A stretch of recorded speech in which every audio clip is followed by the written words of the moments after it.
Hi, this is sir Govardhan. Welcome to GS blogs. ప్రస్తుతం ఒక గ్రామం అయినటువంటి గ్రామాన్ని, ఆ ఊర్లో ఉన్నటువంటి ఆలయాలు అతి సాధారణమైన ఊరిలాగే ఒక చిన్న కథ ఉంటుంది అని అనుకుని వెళ్ళాను. కానీ ఆ ఊరికి ఒక చరిత్ర ఉందని, ఆ ఊరు ఒక చరిత్ర పుటాల్లో ఒక పేజీనే రాసుకుందని ఊరి గురించి తెలుసుకున్న తర్వాతే అర్థమైంది. ఆ ఊరు ఒకప్పుడు దాదాపు శాతవాహనుల కాలం నుండి నిన్న మొన్నటి అందూరు రాజుల్లో రామినేడు వరకు ఆ ఊరిని రాజధానిగా చేసుకొని పాలించారు. హైందవ సామ్రాజ్యపు రాజధాని అనేటువంటి కోటలు, బుర్జుల యొక్క ఆనవాళ్ళు అనేటివి పునాది రాళ్ల రూపంలో ఇప్పటికీ బయటపడుతూనే ఉంటాయని స్థానిక ప్రజలు చెప్తూనే ఉన్నారు.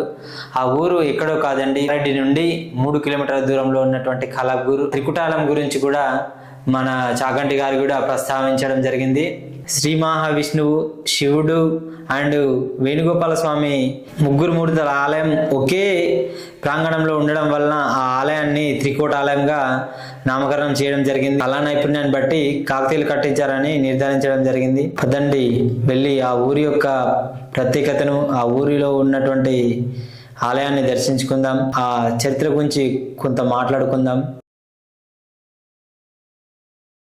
ప్రస్తుతం మనం కలబూర్ ప్రాంతంలో ఉన్నటువంటి త్రికుటాలయానికి వచ్చాం. 11వ శతాబ్దం నుండి 13వ శతాబ్దం మధ్య కాలంలో కాకతీయులు కట్టించారని చరిత్రకారులు చెప్తూ ఉన్నారు. ఈ మెట్ల భవని గమనించినట్లయితే కాకతీయుల కాలం నాటి కళా నైపుణ్యాన్ని ఎంతో ప్రాధాన్యత ఉందని చెప్పుకోవచ్చు.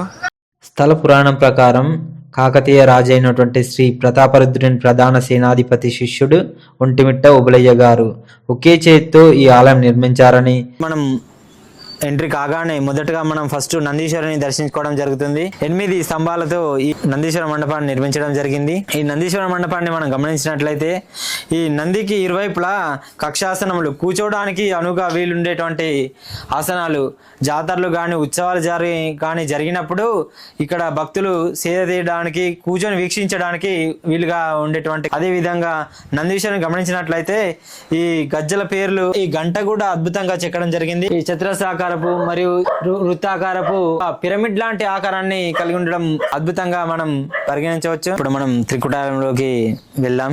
త్రికుటాలయంలో ఫస్ట్ మనకు ముఖ మండపం అనేది ఈ దర్శనమిస్తుంది. మనం ప్రస్తుతం రంగమండపానికి ముందు భాగంలో ఉన్నటువంటి ముఖ మండపంలో ఉన్నాము. ఈ ముఖ మండపంకు 4 స్తంభాలు ఉంటాయి. అదేవిధంగా అద్భుతమైన చెక్కడం, పైన కూడా పిరమిడ్ లాంటి ఆకారం ఉంటుంది. మనం మెదక్ డిస్టిక్ లోని ఎల్లారెడ్డిపేటలో, వరంగల్లో చూసుకుంటే సిద్ధేశ్వర, కలబూరు త్రికోటాలయానికి సేమ్ గా ఇంకో 2 ఆలయాలు మన తెలంగాణలోనే ఉన్నాయి. ముఖ మండపం నుండి ఎంట్రీ ఇచ్చిన తర్వాత మనము రంగమండపంలోకి రావడం జరుగుతుంది. ఈ రంగమండపానికి 4 స్తంభాలు అనేటివి ఉండి కూర్మావతారం అయినటువంటి మన స్వామివారు దర్శనమిస్తారు.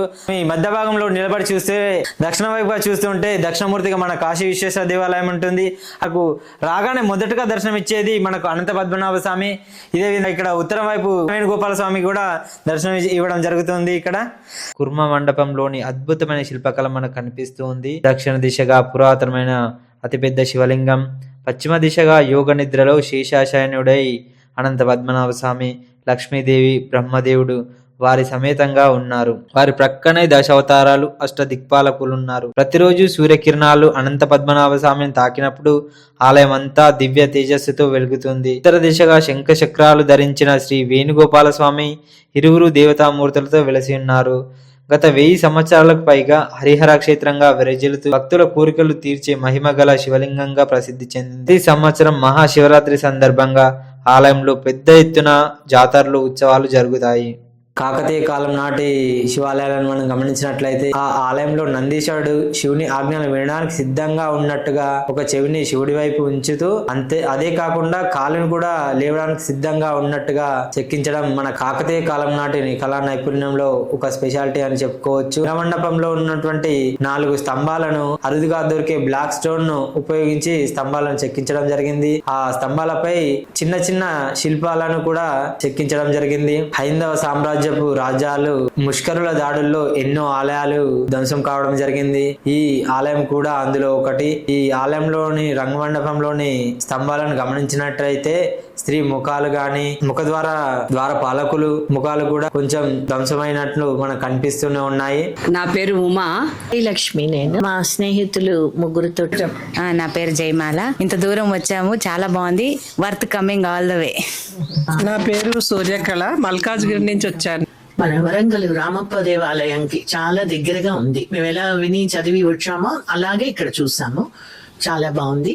ఇంత మంచి దేవాలయంలకి నా సీనియర్ సిటిజన్ గా నేను ఇచ్చే చిన్న సలహా అనుకోండి, సూచన అనుకోండి, కొంచెం ప్రభుత్వ సహకారం ఉంటే ఇంకా బాగుంటుంది.